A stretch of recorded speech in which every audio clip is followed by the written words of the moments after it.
হাদিস বুখারীতে আছে বলে দুমদাম করে বগল বাজাইলেন, হুজুর বুখারীতে পাইছি, বুখারীতে পাইছি। না, এগুলো জাহিলিয়াতের কাজ হবে কিন্তু। বাকি কথাটা মুফতি সাহেবের কাছ থেকে বুঝে নিন। কথা বুঝে আসছে তো? আমল করা বর্তমান যুগে এই হাদিস যাবে না। হ্যাঁ, কখনো যদি আল্লাহ এমন সময় দেয় তখন এই হাদিস আমরা কাজে লাগাবো ইনশাআল্লাহ।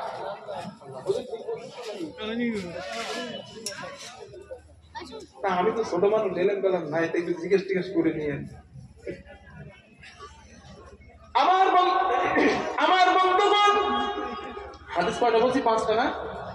হাদিস নাম্বার 6, আল্লাহর নবী বলেন, ক্বালা রাসূলুল্লাহ সাল্লাল্লাহু আলাইহি ওয়াসাল্লাম, আল্লাহর নবী বলেন, ইকরাল কুরআন ফাইন্নাহু ইয়াতি